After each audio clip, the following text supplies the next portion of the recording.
Geek Therapy Radio.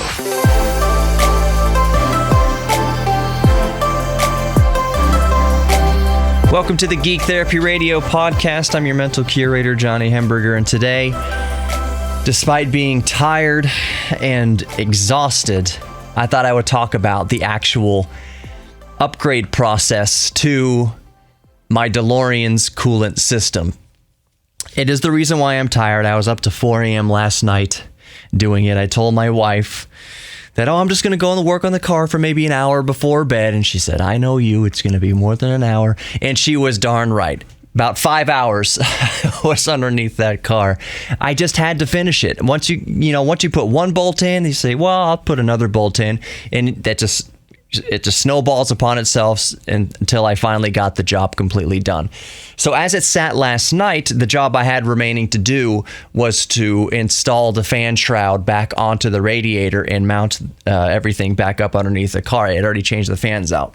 But in this podcast, I thought I would go to the beginning, and I'm also video recording this, and I have recorded video clips of of some of the process that I will intersperse throughout this podcast to help anybody who might stumble upon this video who is thinking about upgrading the fans in their DeLorean and upgrading the coolant system in general in their DeLorean. So this is a video also to help them out. But let's just start at the beginning.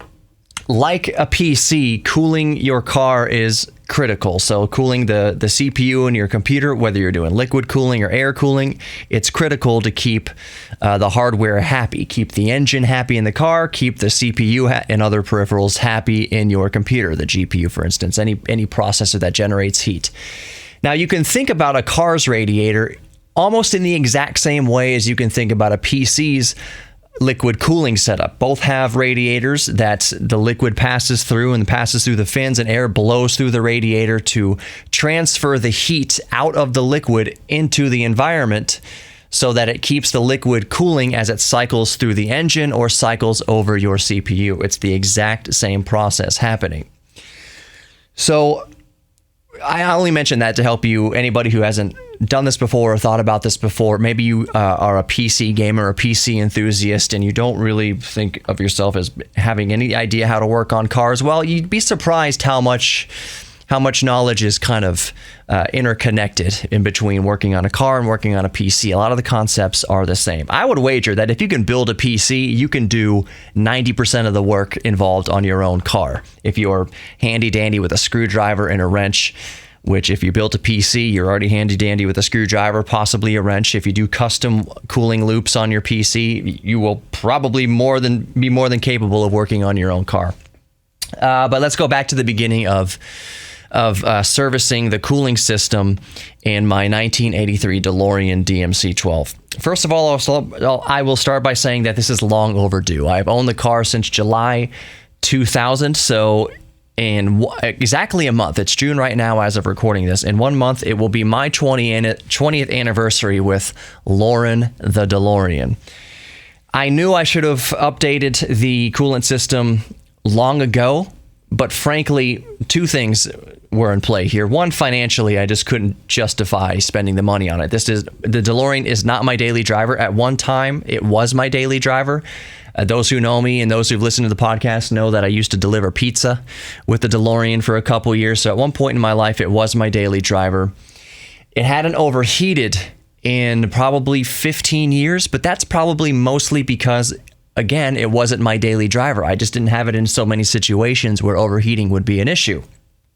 What brought the issue to a head, though, was when I did my recent video with David Murray, the 8-bit guy, in a now infamous video where we set out to do our Houston exploration in my 1983 Delorean DMC-12. And in the video, you can see that the car had a coolant leak. I didn't notice this at the time of shooting. I would have noticed it and probably fixed it right there in the parking lot, but I didn't notice it. Anyway, sitting in traffic, blah, blah, blah, a lot of construction going around in Houston right now. The car overheated. Now, what the problem initially turned out to be was just that a coolant hose, a connecting hose that connects two metal pipes in the engine, had burst. The hoses in there were at least 40 years old, and one of them had burst, catastrophically, spewing coolant everywhere. With no coolant, you can't possibly hope to cool your engine. So, long story short, I replaced that coolant hose. Cost $3.94, I think, somewhere thereabouts, from Delorean Motor Company, Houston. Ordered the part. I put that new hose on there and refilled the coolant in less time than it took to finish a beer before my beer got warm. No leaks, no nothing. Coolant is running around. I burped the system. I got the air bubbles out of the system. Coolant's running. Engine, as long as the fans were running, engine was cooling fine. But I used that excuse, even though it was a very easy fix to fix that coolant leak. I thought, you know what? I'm just going to pull the trigger on something that I should have done 20 years ago when I had the car. Oh yeah, the second thing keeping me from doing this was also just my know-how. When I got the car, I was 17 years old, and the concept of working on a car, let alone a DeLorean, was so foreign to me. The DeLorean itself was such an odd and unique unicorn of a car. At least in my mind, I thought, I don't want to even attempt to change anything on here because I would damage a one-of-a-kind piece of history irreversibly. As years progressed and I could A, afford the parts, which weren't that expensive, and B, just got way more confident, 20 years more confident in my mechanic skills, my auto mechanic skills. A lot of that came from building PCs, gave me confidence to work on cars. I got the confidence and the financial ability to do this upgrade. But mostly it was the confidence in working on cars. So anyways, after I placed that coolant hose, after the now infamous video of it exploding on the 8-Bit Guys channel, I thought, that repair is easy. While I'm addressing the coolant system, I might as well finally pull the trigger on updating the fans from the stock fans that were, again, also probably 40 years old. Those fans were probably used in cars even before that, through the 70s. Update the fans with the new and improved DeLorean Motor Company Houston DMCH fans that move twice as much CFM, twice as much airflow, and use a fraction of the amount of current. So that would move more air past the radiator, which equals more cooling, and put much less of a strain on the electrical system. I also purchased some new solid-state fan relays from David McKeon. I'll link the website in the podcast description below and on the YouTube channel. David McKeon, if you ever watch this, thank God for you, sir. Your relays are freaking amazing. I recommend anybody with a DeLorean pick up the fan relay, the solid-state fan relay, and the fan fail relay. Both of those things are critical to effective operation of your DeLorean's coolant system. You can use those solid-state fan relays with either your stock fans that draw all the current and move not very much air, or with updated fans. In my case, I'm using updated fans because I went all out on updating the coolant system. I didn't use a new radiator because my radiator's fine, as we'll see later in this video and hear about later in this podcast. But I updated the fans and the solid-state relays. An absolute godsend, an absolute must. If you buy a DeLorean, it is the first thing you should do. It is the first thing I should have done 20 years ago. However, the Delorean Motor Company fans didn't exist 20 years ago, and David McKeon's solid-state relays certainly didn't exist 20 years ago. But now both of those products do, and I went ahead and updated it all, and I couldn't be happier with the results. So let's start at the beginning. First of all, right off the bat here, I will say that if you're doing this yourself, I don't mean to scare you, but it is an absolute nightmare. An absolute nightmare. On the scale of 1 to 10 of difficulty for, I would say, an amateur mechanic, which I am very much an amateur mechanic, I would rate this as probably an 8 or a 9. There were times, I'll just be honest right here on Geek Therapy Radio, there was times that I was so frustrated, where my emotion went, it sublimated. It went directly from from anger to tears. Basically, it bypassed rage. It just went from angry and frustrated to like I got a tear in my eye. My eyes got wet at one point because I'm looking up at this seemingly impossible task that I'm halfway through, just thinking like I just went beyond rage to just like being defeated, feeling defeated, so frustrated and defeated. But I'm telling you, don't give up. You can do this if you are reasonably decent with a wrench, and you just know in your mind and in your spirit and accept the fact that you are going to be very uncomfortable for some of this stuff. You're going to have to just push through some, I would say, severe discomfort. It is possible. It is very possible. Don't give up.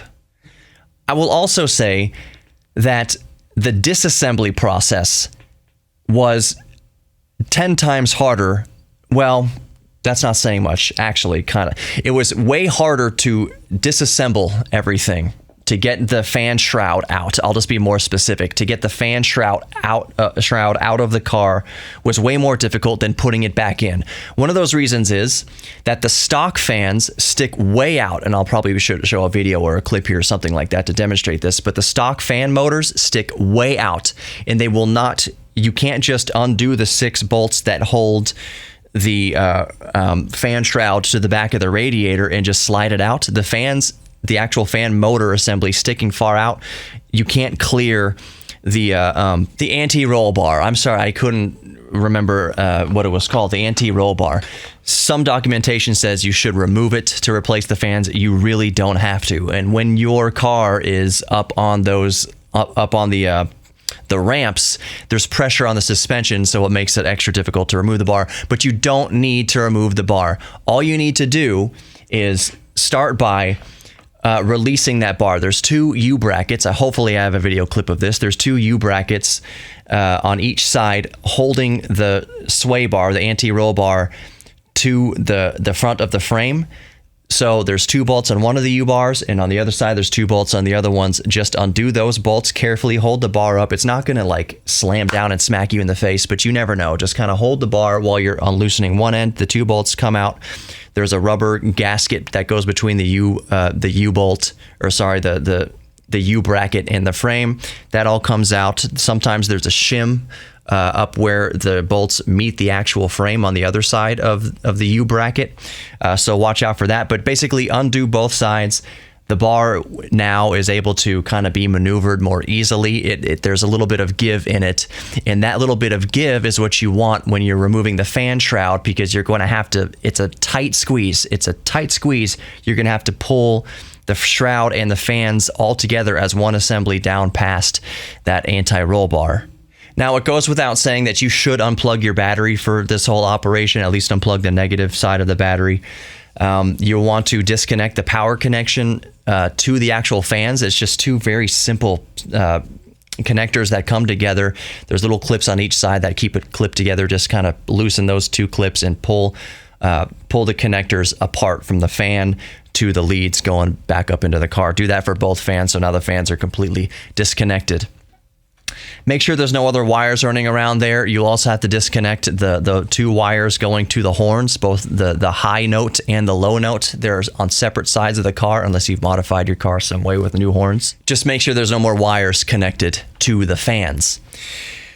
Now, you also have to remove the brackets holding up the radiator brackets. They are very nearby the U brackets that are holding up that sway bar. Once you've undone the brackets that are holding up the sway bar, you will undo it's 3 bolts holding the I guess you would call it the horn assembly together, which is on top of the radiator brackets. There's 2 on each side. I will show you also in a video clip here. Remove those. It's just 3 bolts on each side holding both of those radiator brackets on. You remove that, and the horns come off at that point as well. I should also mention that the actual radiator brackets themselves have 2, I'm just going to say it, 2 huge nuts holding the brackets onto the radiator itself, So you undo these nuts, and then the brackets will be completely free. Take them off the car, and at this point, the radiator, the entire assembly, the radiator, the condenser for the air conditioning, and the radiator fan shroud is all adhered together with a series of nuts and bolts, and it's hanging by a couple more brackets up top that we'll get to in a moment, because they will come into play when we're undoing the fan shroud, and that's exactly what we're going to talk about now. So, okay, you've got the fans completely unhooked from power. You've got the brackets holding up the sway bar. Those two U brackets are off. You have the radiator mounts brackets. They're also off. So now you basically have access to the fan shroud to start undoing the 6 nuts that are holding the fan shroud to the back of the radiator.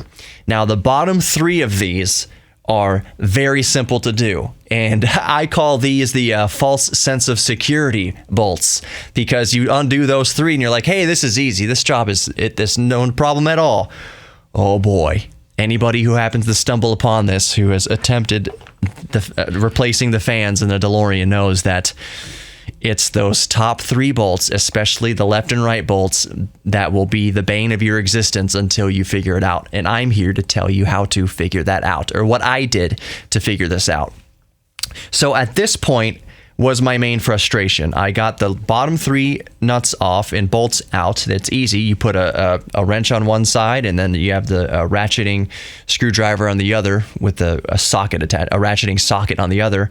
So you hold the back nut, and then you do the front, you loosen it with a socket, and they come apart. 3 of them out, put them on the side, keep them where you know where they go. Done. So the top 3, this is where that dexterity clause in the manual, in the service bulletin, would cause me the most venting. Using some dexterity, you can remove the remaining bolts. It perturbs me, if you can't already tell, this situation. I basically replaced the word dexterity with ingenuity. And what I came up with is this. For the top middle bolt there, I got a pair of needle nose pliers. You can use any other instrument that kind of will have the same effect, which I'll mention in a minute. You'll know what I'm talking about. Jam, since it's another one of those bolts that's held on the back by, you have to hold both sides tight while you loosen one end, or else the whole thing just rotates in one direction. What I did was I took the needle nose pliers and I jammed it. I basically wedged it underneath the back of this bolt on the back of where it mounts to the radiator, so that it wouldn't move when I took a socket to the nut on the other side, and was able to loosen it that way. It still requires dexterity. There are some tight squeezes. Small tools are good here. If you have a small socket wrench, a small socket or ratcheting screwdriver tool, that will help here. So, okay, great. I wedged the needle nose pliers behind the bolt so it wouldn't spin freely, and then I used my ratchet to undo the other bolt. That middle bolt's out. 2 more bolts. These wound up, when you first look at them, and hopefully I have a video clip to, well, I might not. I'll find some way to depict what this looks like. These things look impossible. You'll tell yourself, there's no way I can get a ratchet in here. There's no way I can get a wrench in there. The way the bracket kind of comes over the bolt itself, the 2 brackets on top of the radiator helping to hold the assembly up, you can't get a ratchet in there. You can't get pliers in there. You can't get anything in there to loosen these bolts. Not that I found, and not that I had at my disposal. So I came to the conclusion of, well, I'm just going to do, the brackets go up and around, they're about maybe 1.5 feet long maybe, and they go connect back to the frame, kind of nearby where you had the actual, the U brackets mounted, and the radiator mounts brackets mounted back to the frame there. Sorry, I'm trying to visualize this all in my mind. So I said, well, I'm just going to undo the bracket from the frame, and bend that arm up, just actually bend the metal of this bracket up so that it gives me clearance to get a ratchet, a socket onto this little, I believe it's a 10 millimeter bolt, if I'm not mistaken. Yeah, keep your 10 millimeter sockets, those coveted 10 millimeter sockets handy because you'll need them. I think you need 8, 10, and some other ones, but you'll figure that out. So anyways, I bent that metal bracket, both of them, out of the way so that I could access the nut holding it together. And these aren't free spinning. The actual bolt is part of that bracket arm altogether. So that's a godsend right there. That's some mercy in this process. Is I bent those brackets up and I was able to get the nuts off. And at that point, that's all 6 of the bolts holding the fan shroud to the radiator dealt with. That means now the fan shroud is free, able to move freely. I would mention at this point, if you're keeping score, all the radiator supports, the whole assembly, all the supports, all 4 of them are now disconnected. So the 2 supports on the bottom, the 2 bracket arms on the bottom that hold the radiator assembly up, and the whole thing weighs about 30 pounds, those are gone. Those were gone several steps ago. Now the 2 flimsy metal arms on top that kind of help hold it up and stabilize the whole assembly, those are disconnected now as well. So the whole radiator assembly and fan shroud and everything is basically being held up by the air conditioning hoses and radiator hoses. Don't worry too much about this. All of those hoses will support the weight, but just be smart about it. Just don't be yanking and pulling down on the radiator while it's supported just by hoses and air conditioning hoses and conduits. Just be gentle with it. I will mention also that on the driver's side, that top bracket, that metal bracket I just talked about that you have to bend out of the way, there are a lot of grounding wires there, hooped grounding wires there that will come loose. I think there's 3 or 4 of them. It's not a big deal. Most of them are clumped together. But just make sure when you're putting things back together that you remember to bolt those grounding wires back down again. You run the hoops over the bolt as you're screwing that top radiator bracket back to the frame. Just remember that.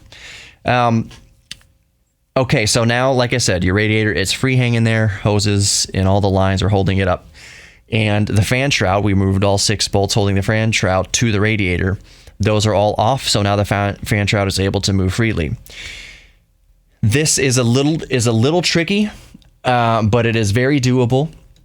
What I wound up doing is, now that the radiator is easily finagled and moved around, I kind of pushed the radiator up and kind of out to try to give me enough room for the electric motors of the fans to clear that sway bar. And you also have to kind of bend the sway bar kind of down with your elbow or your hand, however you figure it out.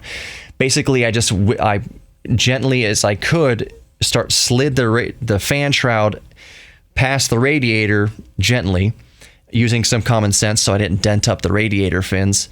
I got the back of the fan motors wedged up against the sway bar, the stabilizing bar for the suspension, and I just kind of pushed them, make them clear, and kind of pulled the sway bars out of the way as much as I could to get both of the fans to clear.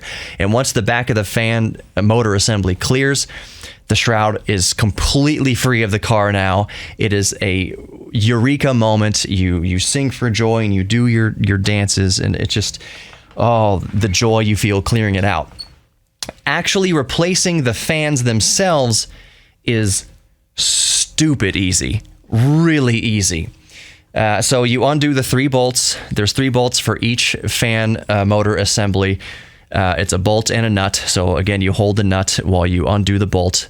The top of those bolts it's like a huge Phillips head connection, but mine were pretty stripped for some reason, or corroded or whatever. I used a big wide flathead in my power screwdriver, and I held it with the wrench on the nut, and then on the bolt I had the big flathead screwdriver going in there. They came out really easily. It's very easy. However you disassemble these 3 bolts, it's really easy, and the fan just comes right out. It's glorious. And then you take the new, at least the Delorean Motor Company Houston fans, and those bolts are built into the fan assembly itself. So all you have to do is put the 3 bolts up through the shroud in the correct orientation, and then take the 3 nuts and just tighten them down. And repeat that for both of the fans. And now, congratulations, you have both fans installed in the assembly. You'll notice that these fans don't have any clearance issues with the sway bar. Putting it back together was still difficult, and you'll figure this out as you go. It's still difficult, but it's much easier because the fans now clear that sway bar. Okay, so now you replace the fans, you put the fans in their new mounts, everything's good. At this point, I would recommend testing the fans. Go underneath the car and find the connectors that connect to the old fans. Just connect them right up to the new fans and turn on the car. If your air conditioner works, you put the air conditioner into the air conditioning mode and then just turn on the car with air conditioning on and it'll cycle the fans. My AC doesn't currently work. It is very low on Freon. I'm still on R12. The way that you get the fans to kick on in this case is you go to the Otterstat, the temperature sensor in the coolant pipe in the rear back left side of the car, driver's side of the car. There's the temperature sensor on that coolant pipe. Just undo the leads to that sensor and jumper them. When you jumper them, it will cause the fans to kick on. So you test both of the fans, make sure they work. Alternatively, you can just directly do leads right to the battery and right to the fan connectors and just give the fans 12 volts any way you can and test that the fans work. Fans work, okay, time to put everything back together.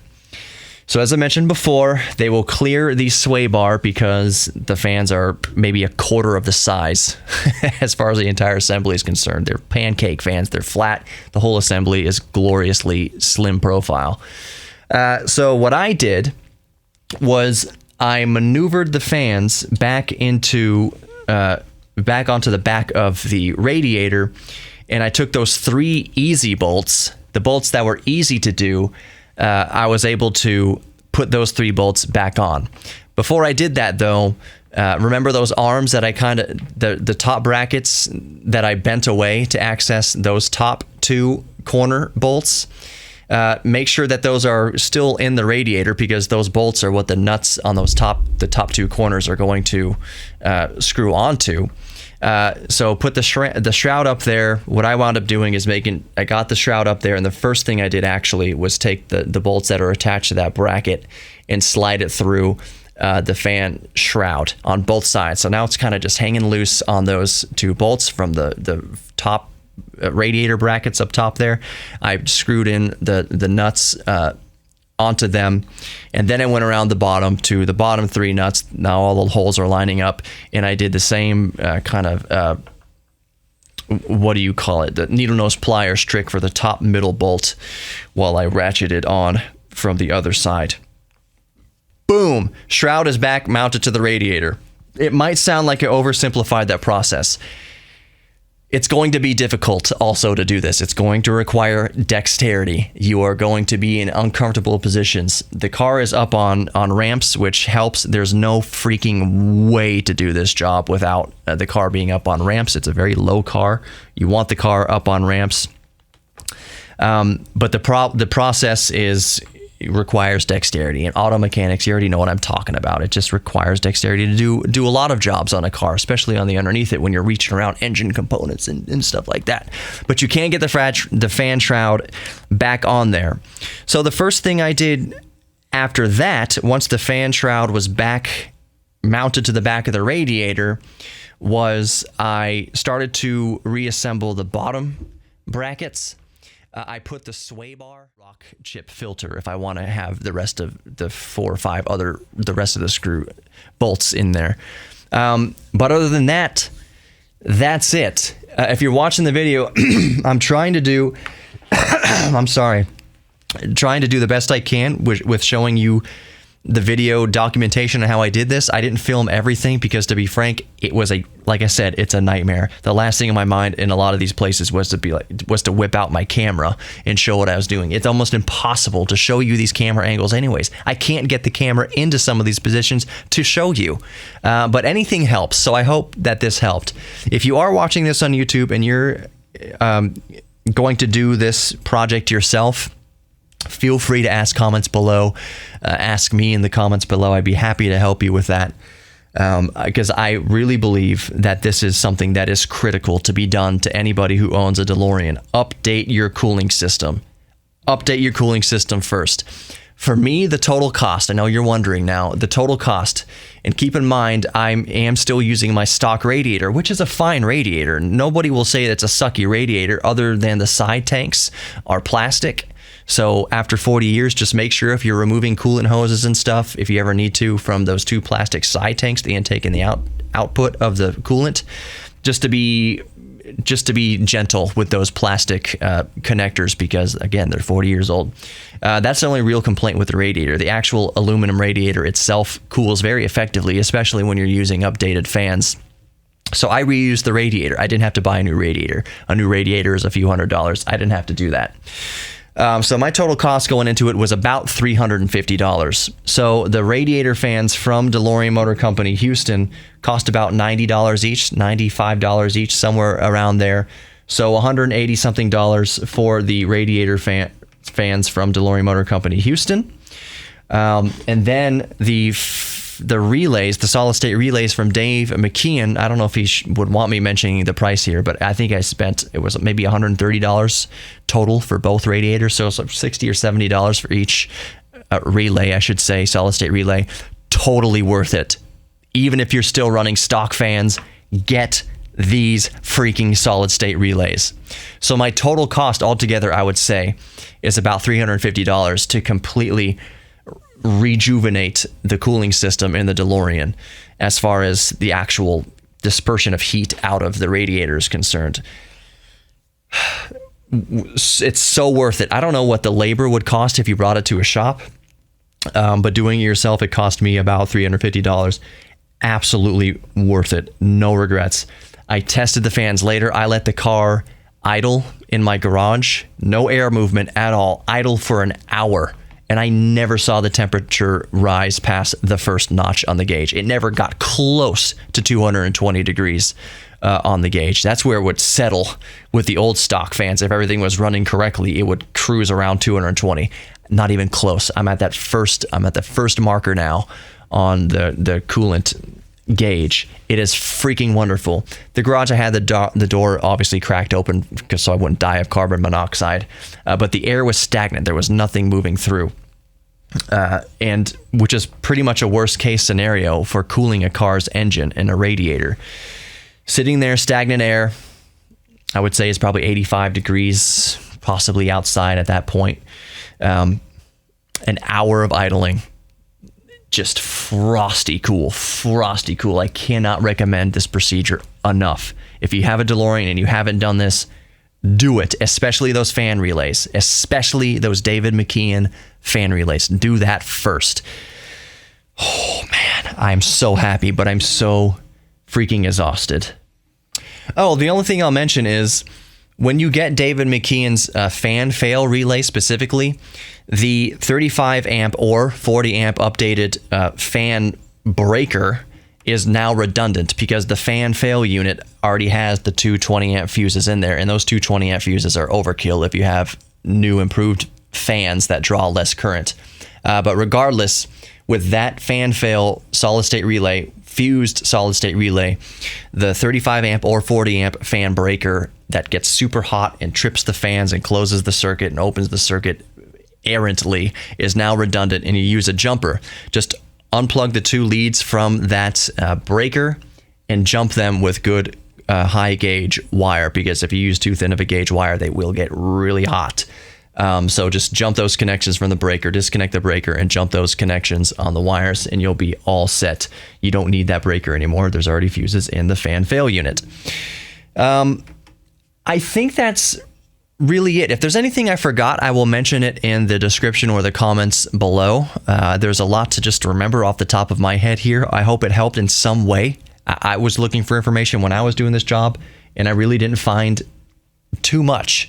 I found enough, but again, the part of the description from DMC Houston, and I love those guys at DMC Houston, with some dexterity, you can do this. That dexterity part was worth its own 2 more paragraphs of describing exactly what do you mean dexterity? What tools do I use here? How do you guys do it in the shop? How do you get access to this? hopefully my video here, my podcast here, let's be real about what it is, helps in some sort of way. If you're just listening to the podcast and you're a regular listener, this was a service guide, basically. If you don't work on cars, I mean, I would totally understand if you stopped listening long ago. But if you found it fascinating, great. I'm glad you did. I don't think I got too technical in here. There was a lot of ums and ahs and whatever. But I hope it was enjoyable regardless. So to wrap this up here, I will say, check out geektherapyradio.com. I updated it recently. There's a merch store there now. It's all the easier to get in touch with me now. Listen to past podcasts and check it out. If you're just watching this on YouTube, go grab the Geek Therapy Radio podcast in your favorite podcast player. Just type in Geek Therapy Radio podcast and it'll show up. Look for the red, white, and black color scheme or any combination thereof, and that's me. It's Geek Therapy Radio Podcast with Johnny Hemberger, and you should be all set there. And if you like the podcast, I implore you to share it with your friends. Please, if you like it. It means the world to me that you do listen, and it's a saturated landscape of podcasts, so I friggin' adore you for listening to the podcast and helping the podcast any way you can, even if it's just listening. And believe me, that's everything to me. So most importantly of all, know that you are worthy of love, both giving and receiving love, and you are also worthy of your own self-confidence. And I believe that through a little bit of geek therapy, like working on cars, we can build that self-confidence through our geeky endeavors. We are all geeks about something, so embrace your inner geek and know that you are loved. Be safe out there, everybody, and take care.